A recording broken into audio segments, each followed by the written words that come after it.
Students, welcome back to my channel. आज हम पढ़ेंगे समांतर रेखाएं और तिर्यक रेखाएं क्या हैं, parallel lines and transversal line क्या है। ठीक है, इसके बारे में आज हम देखेंगे। तो समांतर रेखाएं क्या हैं? ऐसी दो रेखाएं जो आपस में कभी एक दूसरे को कितना भी बढ़ाने पर ना काटती हों, ऐसी रेखाओं को हम समांतर रेखाएं कहते हैं। यानी अगर ये एक रेखा है M, दूसरी रेखा है N, अगर इस N को आगे हम बढ़ाएं या पीछे बढ़ाएं, इस M को आगे बढ़ाएं या पीछे बढ़ाएं, तब भी ये एक दूसरे को कभी न काटती हों, ऐसी रेखाओं को हम समांतर रेखाएं या पैरेलल लाइंस कहते हैं। ऐसे दो लाइन जो एक दूसरे को कभी कट न करती हों, ऐसे दो लेंस को हम क्या कहते हैं? समांतर रेखाएं या पैरेलल लाइंस। इसको हम कैसे रिप्रेजेंट करते हैं? अगर हमको बताना है कि यम एन के समांतर है तो हम लिखेंगे M पैरेलल टू N। ठीक है, अब देखते हैं कि तिर्यक रेखा या ट्रांसवर्सल लाइन क्या है। तो अगर किसी भी दो रेखाओं को, चाहे वो समांतर हो या ना हो, अगर उसको एक तीसरी रेखा दो अलग अलग बिंदुओं पर काटती हो, तो जो बिंदु का ये जो लाइन काट रही है, इसको हम कहते हैं तिर्यक रेखा या ट्रांसवर्सल लाइन। अब अगर मान लीजिए कि दो समांतर रेखाएं हैं, इन समांतर रेखाओं को एक तिर्यक रेखा काटे यानी ट्रांसवर्सल लाइन काटे, तो इसको काटने पर 8 एंगल्स बन जाते हैं। कौन कौन से एंगल्स हैं उनको हमें आज समझना है। जैसे एक एंगल ये बना, एक एंगल ये हुआ, एक एंगल ये हुआ, एक एंगल ये हुआ। ठीक है, एक एंगल ये हुआ, एक एंगल ये हुआ। अगर हम एक एंगल को ऐसे बताएं तो ये एक एंगल हुआ और एक ये एंगल हुआ, एक ये एंगल हुआ और एक ये एंगल हुआ।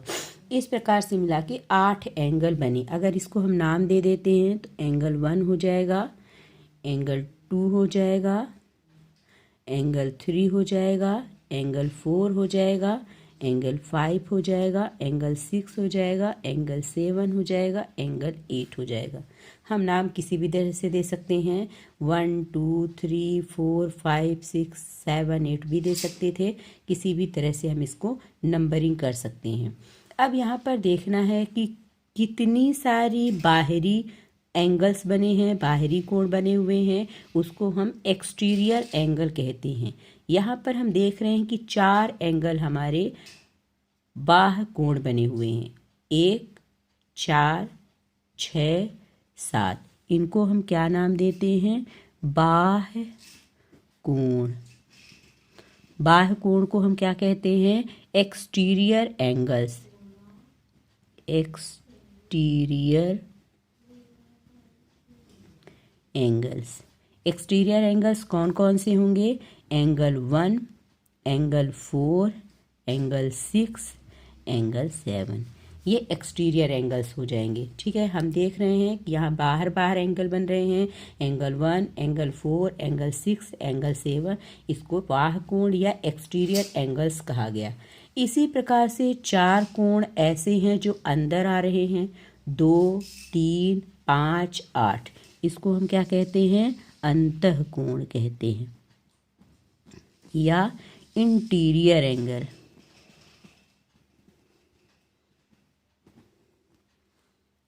Interior angle, interior. ठीक है, अब ये अंतःकोण कौन कौन से हैं? Angle 2, angle 3, angle 5 and angle 8। ये अंदर बन रहे हैं, 2 3 5 8। इसको हम अंतःकोण या इंटीरियर एंगल्स कहेंगे। और 1 4 6 7 ये बाहर बन रहे हैं, इसको हम बाह्य कोण या एक्सटीरियर एंगल कहेंगे। अब यहाँ पर कुछ चीज़ों को और जानना है, जैसे संगत कोण क्या है? यहाँ पर फिर से हम एक डायग्राम बना लें।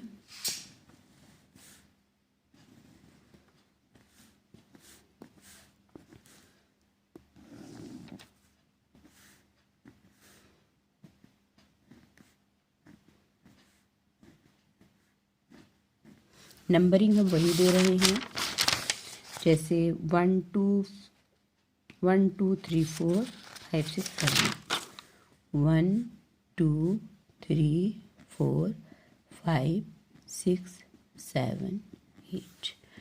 अब यहाँ पर कुछ और एंगल्स के बारे में हम जानेंगे, जैसे करस्पॉन्डिंग एंगल क्या है, संगत कोण क्या है। संगत कोण को हम कहते हैं करस्पॉन्डिंग एंगल्स। अब देखिए संगत कोण क्या है। एंगल 1 का संगत कोण है एंगल 8।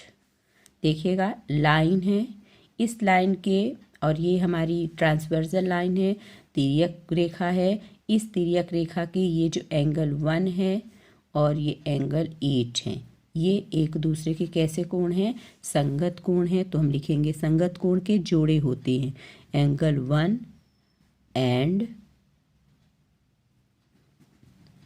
एंगल 8।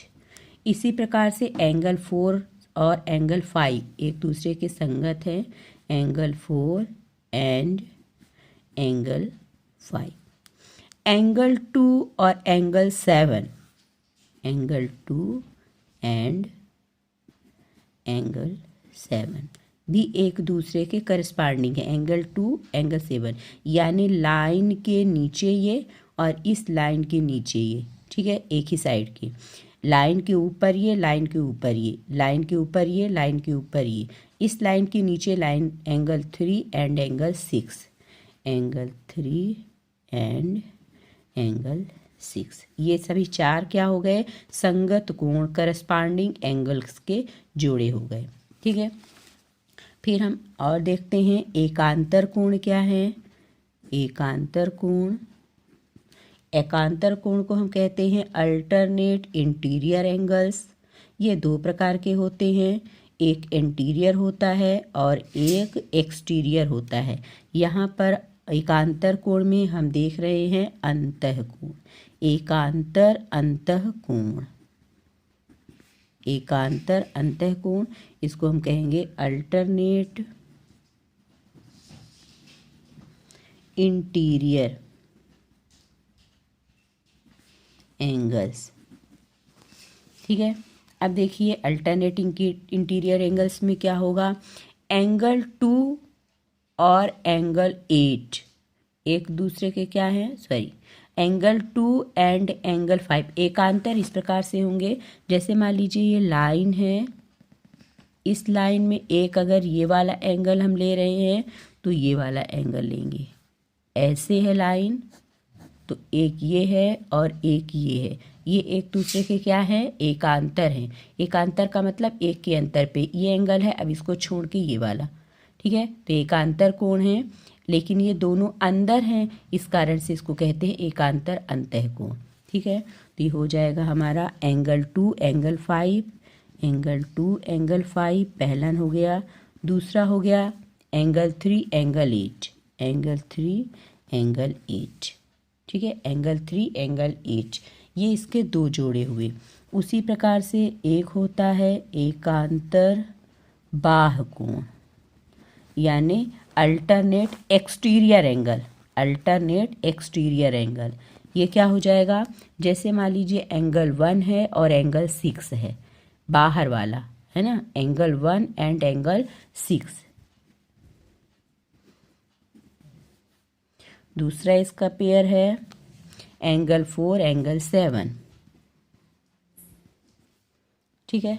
फिर उसके बाद आप देखेंगे एक ही तिर्यक रेखा के एक ही ओर के अंतःकोण, तिर्यक रेखा के एक ही ओर के अंतःकोण, इसको हम कहेंगे कॉन्सिक्यूटिव इंटीरियर एंगल, कॉन्सिक्यूटिव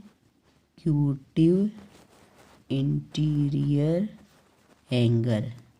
ये क्या है? जैसे मान लीजिए ये तिर्यक रेखा है, तिर्यक रेखा के एक ही ओर के अंतःकोण क्या हो जाएंगे? Angle two angle 8। तिर्यक रेखा के एक ही ओर के अंतःकोण 2 and 8, 3 and 5, यानी पेयर बन जाएगा। पहला हो जाएगा angle 2 and angle 8, angle 2 and angle 8, और दूसरा पेयर इसका हो जाएगा angle 3 and angle 5, angle 3 and angle 5।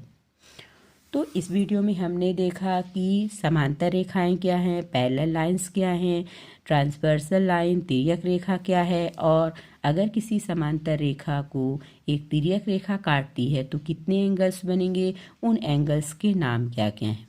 ठीक है, तो आज की वीडियो में इतना ही। इस वीडियो को आप अच्छे से देख लीजिएगा जिससे आपको जो एक्सरसाइज के क्वेश्चंस हैं वो समझ में आए। ठीक है, वीडियो देखने के लिए थैंक यू।